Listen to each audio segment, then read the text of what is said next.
गांव में राई स्टार और पायल की शादी का जश्न पूरे जोर शोर से चल रहा था। चारों तरफ खुशियों का माहौल था और सभी रिश्तेदार बहुत खुश थे। दोनों एक दूसरे को पसंद करते थे। पायल देखने में ऐसी लगा करती थी जैसे स्वर्ग से कोई अप्सरा उतर आई हो, और राई स्टार जो एक बड़ा नेता था और हमेशा गांव वालों की मदद के लिए आगे रहता था। सारे रीति रिवाज और रस्में पूरी होने के बाद दोनों पति पत्नी बनकर अपने घर पहुंचे। घर पहुंचने के बाद माहौल रोमांटिक हो गया। दोनों ने खूब मजे किए, बहुत मजाक किया और हंसे। थोड़ी देर बाद राई स्टार ने प्यार से पायल को बिस्तर पर बुलाया। पायल भी बिना किसी झिझक के खुशी खुशी चढ़ गई। अगली सुबह गांव में एक खूबसूरत सी धूप खिली। राई स्टार और पायल अभी भी गहरी नींद में थे। तभी अचानक पायल हड़बड़ाते हुए बिस्तर से उठी और तेजी से नीचे की ओर भागी। सीधे बाथरूम में पहुंचकर पायल को अचानक उल्टियां होने लगी। जब उल्टियां बंद हुई तो पायल पल भर में ही सब कुछ समझ गई। उसके चेहरे पर एक बड़ी सी मुस्कान आ गई। वह तुरंत बाथरूम से बाहर आई। उसने उत्साह से राई स्टार को यह खुशखबरी बताई। राई सुनो, एक बहुत अच्छी खबर है। मैं माँ बनने वाली हूँ। जल्द ही हमारा घर बच्चे के रोने की आवाजों से गूंजने लगेगा। ये सुनते ही राई स्टार भी बहुत खुश हो गया। उसे भी अपने बिजनेस विरासत को संभालने के लिए एक बेटा चाहिए था। कुछ महीनों बाद उनके घर में सचमुच एक बेटा पैदा हुआ। वह काफी नटखट और बहुत ही खूबसूरत था। दोनों ने प्यार से उसका नाम चिंटू रखा। समय तेजी से बीता और चिंटू देखते ही देखते और बड़ा हुआ। राई स्टार पढ़ाई के लिए चिंटू को लंदन भेजने का इंतजाम किया। चिंटू एक बड़ी कार में बैठ गया और वह एयरपोर्ट के लिए रवाना हो गया। पायल और राई स्टार की आंखें नम थीं। कुछ दिनों बाद राई स्टार के भी जाने का समय आ गया। उसने पायल से कहा, पायल, मैं चुनाव के चलते एक जरूरी काम से दूसरे गांव जा रहा हूं। वहां मुझे कुछ प्रदर्शन और मीटिंग्स करनी है। मैं जल्द ही लौटूंगा, तब तक तुम अपना पूरा ख्याल रखना। और फिर राई स्टार अपने आदमियों के साथ जीप में बैठकर चुनाव लड़ने के लिए चला गया। अब पायल से उसका बेटा और पति दोनों दूर हो चुके थे। राई स्टार अपने आदमियों के साथ फुरफुरी नगर गांव के अंदर चुनाव प्रचार के लिए पहुंचा हुआ था। वहां पहुंचकर उसने लोगों की भीड़ के सामने भाषण दिया। उसने गांव के लोगों से जोरदार आवाज में कहा, मेरे प्यारे भाइयों और बहनों, मेरा चुनाव चिन्ह मुर्गी है। अगर आपका प्यार और साथ मुझे मिला तो मैं इस पूरे फुरफुरी नगर को आसमान तक लेकर जाऊंगा। मैं वादा करता हूं कि आपके गांव में बुर्ज खलीफा भी बनवाऊंगा। राई स्टार के जाने के बाद पायल घर में अकेली थी, लेकिन कुछ महीनों बाद खुशखबरी आई। राई स्टार चुनाव जीत गया था। वह फुरफुरी नगर का नया नेता बन गया था। जीत की खुशी में वह पूरी तरह से लोगों के प्यार और भीड़ के बीच घुल मिल गया था। अब राई स्टार का पूरा ध्यान अपने करियर और राजनीति पर था। वह केवल गांव का नेता बनकर नहीं रहना चाहता था। वह चाहता था कि वह सरपंच से भी कुछ आगे बढ़े और बड़ी कुर्सी पर बैठे। इस लक्ष्य को पाने के लिए वह लोगों की खूब मदद करने लगा। उसने गांव की खेती बाड़ी में बहुत ध्यान दिया ताकि रोजगार के मौके बढ़ें। लेकिन उसकी पत्नी पायल की जरूरतों को वह समझ नहीं पा रहा था। पायल अभी भी बेहद खूबसूरत और जवान थी। उसे अपने पति के प्यार की जरूरत थी।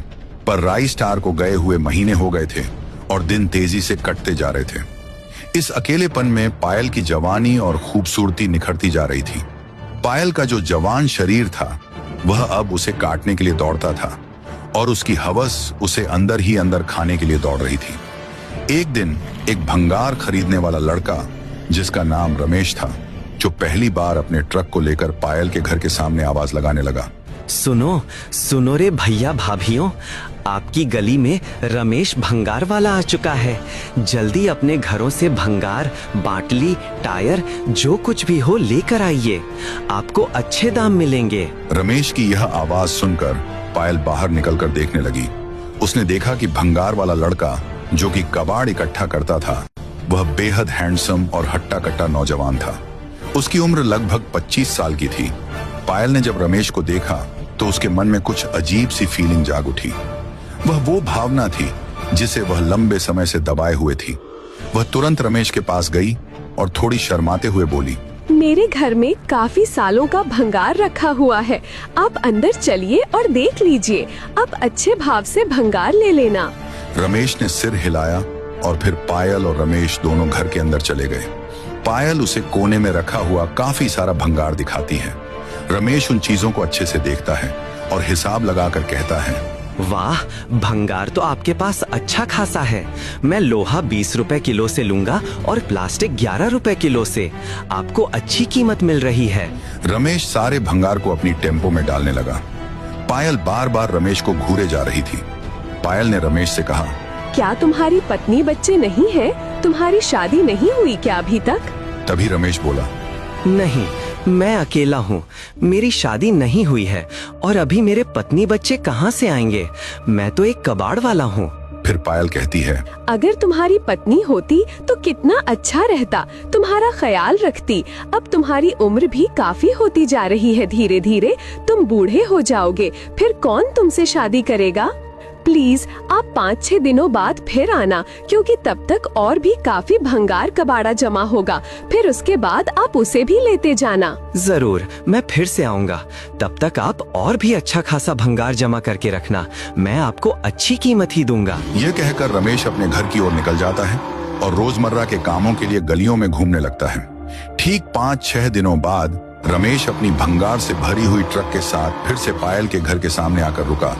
उसने जोर से आवाज दी, मेम साहब, ओ मेम साहब, मैं रमेश भंगार वाला, मैं आ गया, बाहर आइए।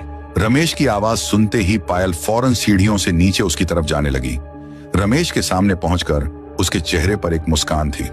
उसने कहा, अरे वाह, तुम बड़े सही समय पर आ गए। मेरे पास इतने दिनों में बहुत भंगार जमा हो गया है। चलिए, वो ऊपर रखा हुआ है, वो भी ले लीजिए अच्छे भाव से। इसके बाद पायल रमेश को लेकर घर के अंदर सीधे ऊपर के कमरे में ले जाने लगी। दोनों कमरे के अंदर पहुंचे। रमेश ने चारों ओर नजर घुमाई, पर उसे कोई भंगार नहीं दिखा।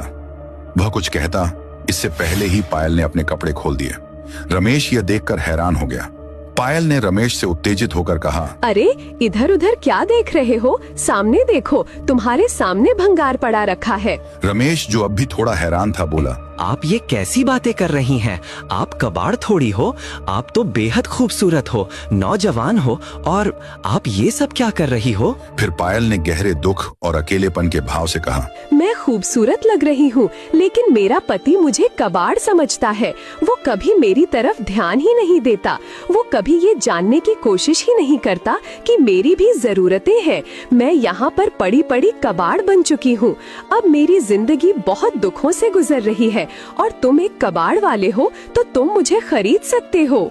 इस बातचीत के बाद पायल बिस्तर पर चढ़ गई और उसे मीठी आवाज में ऊपर बुलाने लगी। रमेश भी अब खुद को रोक नहीं पाया और वह उसके बदन पर कूद मारता है। घर जोर जोर से हिलने लगा और जल्द ही उन दोनों के बीच अवैध संबंध स्थापित हो गए।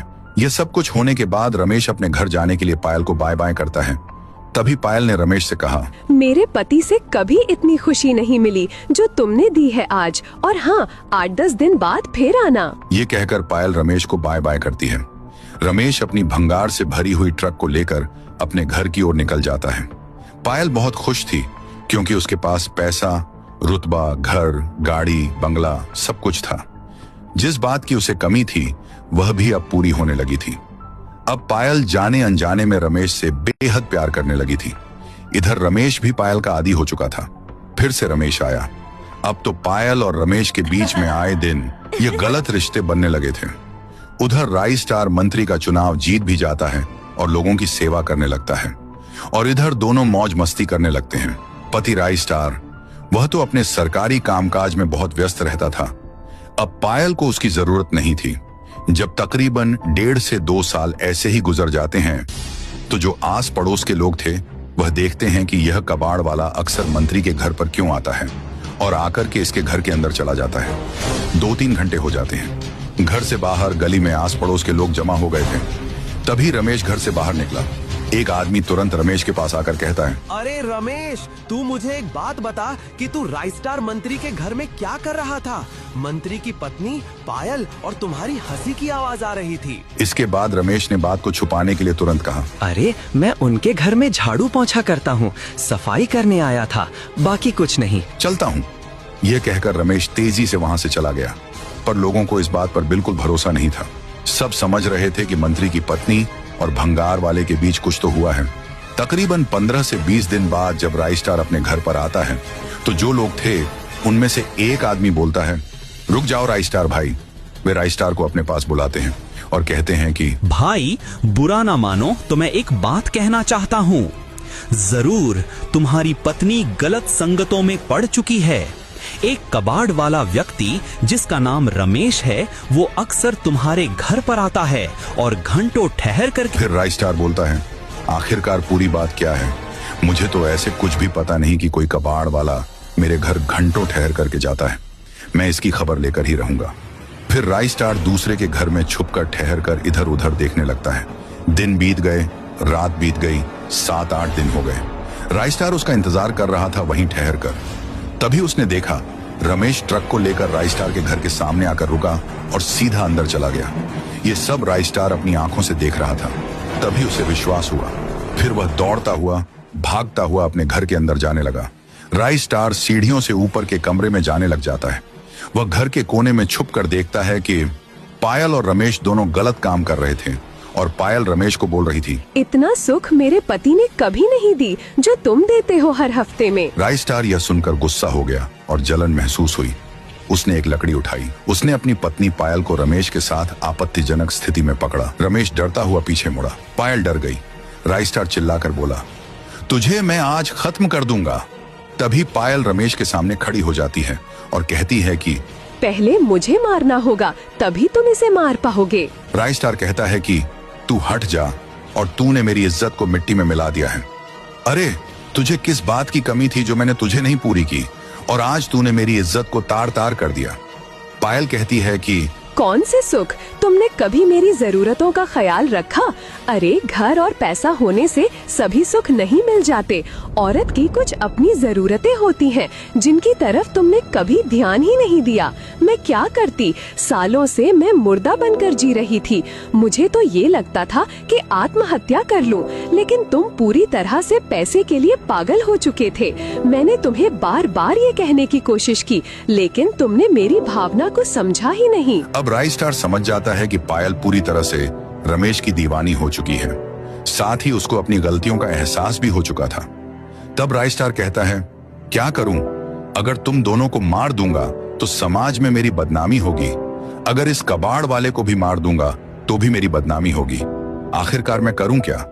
पायल कहती है, तुम कुछ भी मत करो।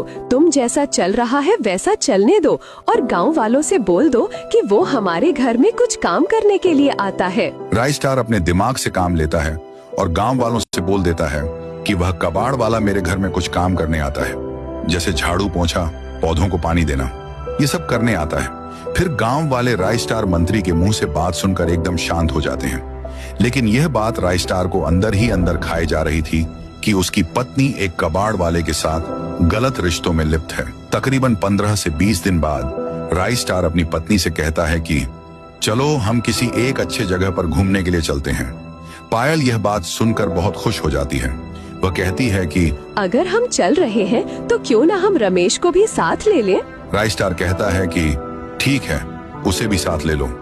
पायल को लग रहा था कि राइस्टार पूरी तरह से उसके वश में है और जैसा वह चाहेगी वैसा करेगी।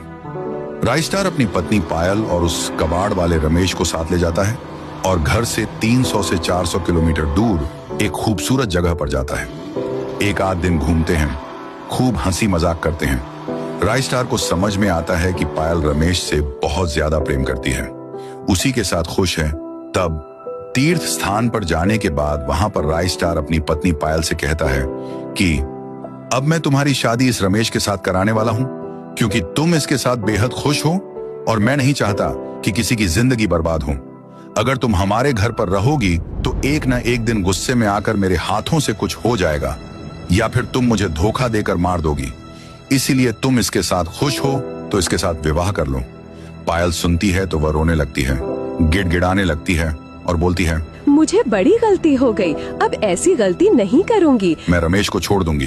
तभी राइस्टार अपनी पत्नी पायल को वहां पर छोड़ के अपने घर जाने लगता है। पायल रुको रुको कर चिल्लाने लगती है। उधर पायल न चाहते हुए भी उस कबाड़ वाले रमेश के साथ रहने लगती है, क्योंकि रमेश के पास कुछ भी नहीं था। एक टूटी फूटी झोपड़ी थी, वह भी किराए से रहा करता था। सिर्फ कबाड़ बीनना उसका काम था। अब पायल उसके साथ कबाड़ बीनने का काम करने लगती, उसके साथ साथ रहने लगती। उसे शारीरिक सुख तो मिलता था, लेकिन अब वह बहुत गरीब स्थिति में जी रही थी।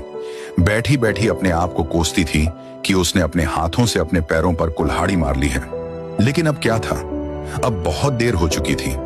इधर कुछ दिनों बाद अपने बच्चों को घर पर बुलाता है। उन्हें बताता है कि उनकी जो माँ है वह तीर्थ स्थान पर घूमने के लिए गई थी, कि वह गुम हो गई, और वह उन्हें ढूंढने की खूब कोशिश करता रहा, लेकिन वह नहीं मिली। बच्चे भी यकीन कर लेते हैं कि उनकी माँ अब एक मेले में खो चुकी है। किसी को भी इस बात की खबर नहीं थी कि उनकी माँ ने क्या गुल खिलाया है।